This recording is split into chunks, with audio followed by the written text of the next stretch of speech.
So James is gonna make his famous granola. And when I say famous granola, it is famous. Worldwide renowned. Well, like everyone in our circle loves his granola. And we have a whole video on how James makes his granola. But the funny thing is that lately, I mean, it's always been like this, but the kids, especially, and me too, loves this granola when it's freshly out of the oven. Yeah, the new thing I've decided to do is to make it in the early evening so that it's hot right before bed, because people seem to have this newfound love of having a little warm granola right before bed on Sunday nights. And then also, the funny thing is that they don't like him breaking up the granola. They like the big clusters of granola. So the technique is key to get it in that last batch of just Yeah. enough maple syrup, and then really on the last time when you put it in, to press it down, kind of compress it and then put it in. And then after it's all done, I turn the oven off, vent the heat a little bit, and then close the oven, just let it kind of cook out on the after heat so that it gets kind of crunchy but not too crunchy, and they all bake together, they all stick together in clusters. And that's like the favorite thing for the kids, have these little clusters of granola. Well, dude, I think that you need to quit your job and start selling granola. Market this. You can do it. You're a very good manager. And I'm thinking Bella wants to do, because no one does this in Sweden, but she wants to do the acai bowls. Your granola, Bella's acai bowls, you guys have a winning concept. Be awesome. Okay, the funny thing is that James has done this recipe probably thousands of times, and he still needs to look up his recipe. I always check it out so that I don't put too much. What happened last week? I know, I lost count of the cups of Liquid? granola, so then it was really Not granola, the liquid. of the oats. I mean, Yeah. of the oats. So, the funny thing is that it was a little bit more greasy granola than normal, but everyone still ate it. It was good. We're doing a double batch. Gotta love oats, and these are Swedish-grown oats. They are indeed. Like, we can't find a lot of Swedish-grown vegetables, which is not true, but we mostly root vegetables. And actually some lettuce that's grown across the bridge here from us. But we can find lentils, beans, and grains that were grown in Sweden, and flour. So, you know what? Are you trying to distract me again? This is where I lost count Okay. last week. All right.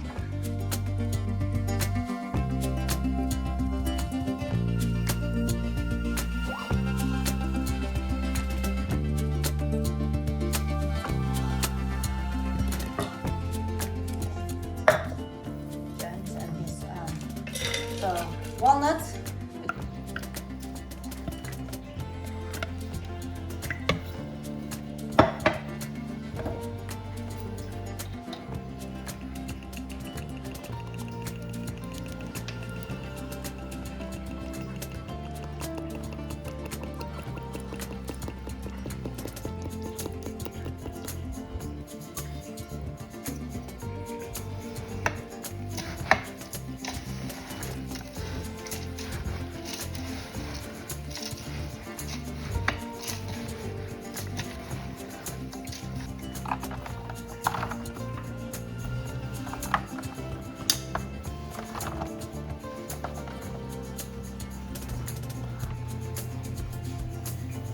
It's really important to have a big pot so you get everything mixed and coated really well. And then when you put it out, make sure you get it in a nice layer.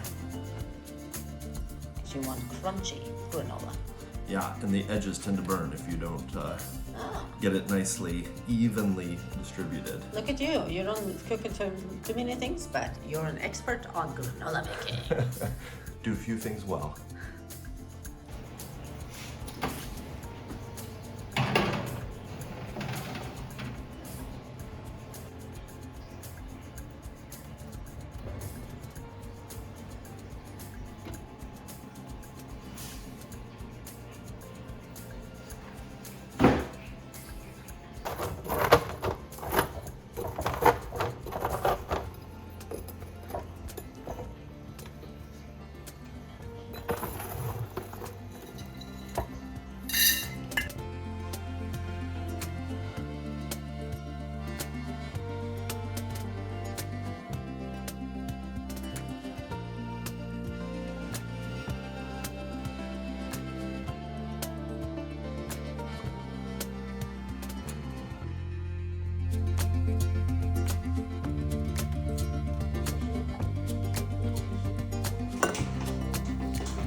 So this is how I press tofu.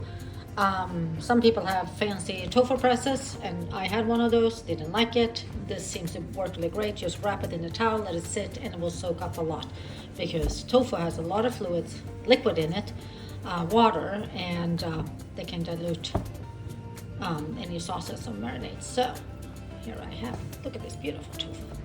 What we're gonna do is we're gonna cut it up into smaller cubes and marinate it in our chili oil. Hard to do with one hand.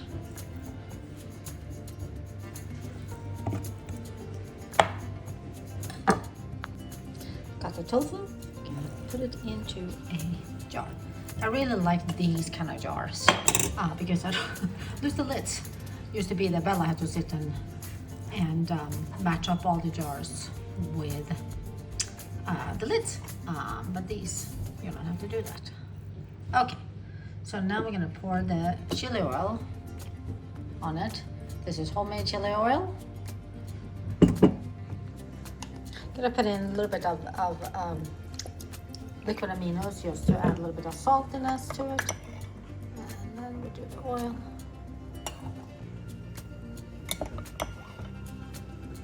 Has garlic, chili. This is the homemade one.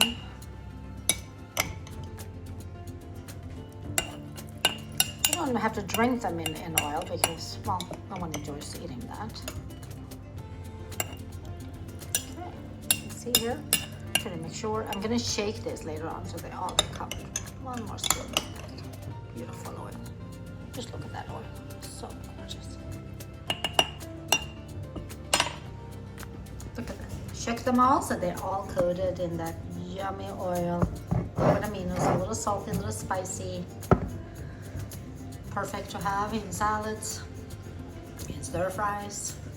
Bella just eats tofu like it is for protein when she gets hungry. Yummy. Sweet soy sauce. We use for sushi, for dressings. So start with liquid aminos. Maple syrup. Some sesame seeds.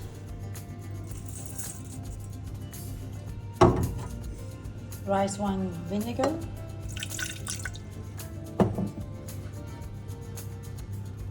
ginger,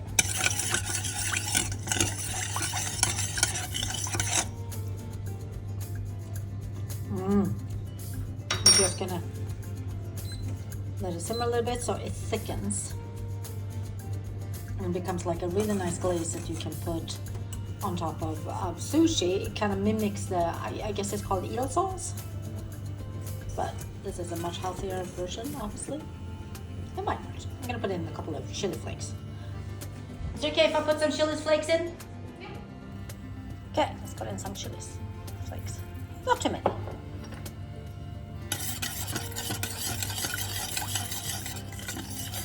Juices for sushi, but also for dressings. It makes a really nice dressing, especially if you mix in a little bit of kimchi into it. For an Asian bowl or Asian salad, which we eat a lot of. Okay, just bring it to a little bit of a boil, and then I'm going to turn it off and let it sit on the after heat, and it will just caramelize a little bit and get a little bit more like syrup, a little bit sticky, which it just means that it will attach to, you know, vegetables, tofu, beans, whatever you happen to do. I'm attempting to make gluten-free dumplings. I'm all ready. I have the filling, which is mushrooms, green cabbage, a little bit of garlic chive from my windowsill, tofu, mushrooms, carrot, and a couple of spices, Bragg's liquid aminos, ginger, and then we'll see how this goes. I'm excited to try though. And we made chili oil to go with these. All right, well, it feels good. I'm still a little bit skeptical that I can pull this off. We'll see. Okay, I'm not winning the award for the prettiest ones. I clearly have to take a dumpling making folding class, but there's TV. And a little bit of the filling left, but that's not gonna be a problem. right, let's see how it goes. Okay, I'm frying the dumplings. They look better than I thought they would, but I want them a little crispy so we can serve them. And I hope they're gonna be good. First time making gluten-free. I mean, thank you, Bella. You definitely shall. All right, what are you making? Making hummus, and it is our best friend Justin's recipe, and Well, how long did it take before you finally shared the recipe? we asked him for months because he made. Yeah. So first time we met them, they invited us because being the other vegan family in kindergarten back then. Yeah. This was Noah's classmate. Mm-hmm. So they invited us out, and he made this hummus, and the kid said it tastes like hummus with peanut butter. It was so it's good. And once he came and did it to our house when we had stone soup night for our classmates. And again, he just threw things in. But one thing he did teach me was don't get fancy tahini. Get like like sheep tahini. So let's see it. So it looks so perfect. A hummus is so what do we use hummus for? I make dressings with hummus and put it on my salad. The ultimate snack just bring it over here. It's a little messy on the table. It's food prep day. We make. We have hummus and crackers, hummus with vegetables. Frederica uses it in dressings. I had leftovers the other day of a pan vegetable fry and just added tons of hummus to it, and it was. Well, after it was cooked, yes. Yeah. And I like, and this is funny, I love adding hummus to tomato sauce for pasta. It's really makes it a little creamy and stuff like that. Anyway, so you gotta get all of that out. The goodness. Yeah, I gotta go get the spatula. Okay.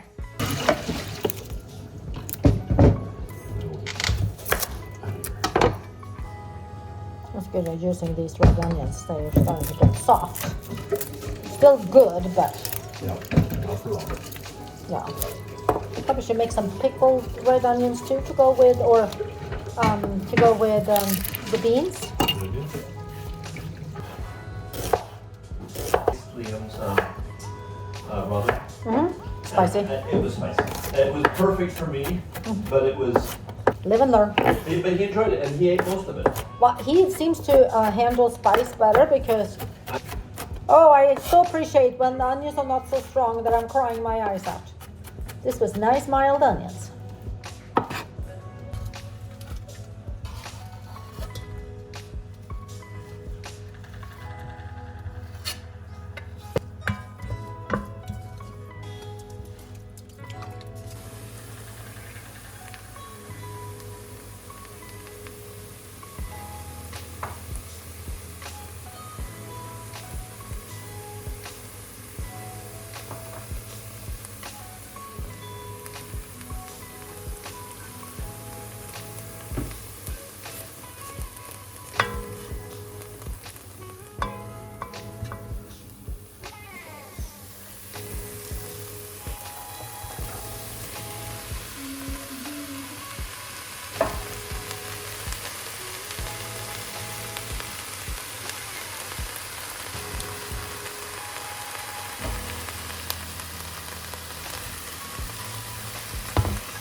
So the one thing about doing a lot of food prep is lots of dishes.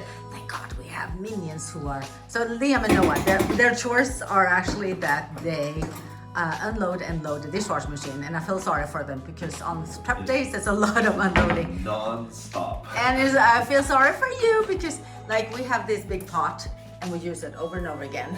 So we and bowls and stuff like that. But someone said, isn't it a lot of work to do food prep? Could be, but we think it's kind of fun. Yeah. We kind of enjoy doing it together. So Teamwork. It's so funny light on you there. Yeah, it's teamwork and we do it together. And the thing is, we're not just sitting here doing 20 things right away. We kind of make something, take a break, do something, and then, break it up. So it takes, I would say, 2 days to get maybe everything done. We had a lot of fun. Yeah, well, let's see what we have done so far. Like I said, I made chili oil. We made the sweet soy sauce. Let's see, beans, chia pudding. So James made this. This is really awesome. And he took old jars and just put some jam and chia pudding, which is a perfect little snack for the kids. And pickled red onions, Mexican black beans. He made hummus. And we cooked rice, to have rice, yes.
You guys can see it. James is reorganizing the fridge, which is the key when you're doing food prep, so you can fit everything, and more important, the kids can find them, because this whole idea of food prepping is so it's easier to find food, and kids and James and me all can make meals. Anyway, okay, ready to rise. Okay, that was a nice strong dough, and we're ready to knead it. And because I actually have an injury in my hand, James is going to be doing it, which I know is his favorite thing. I feel so handicapped not to be able to help out. Poor James must feel even more handicapped because this is not his specialty, but he's doing it for me. Thank you.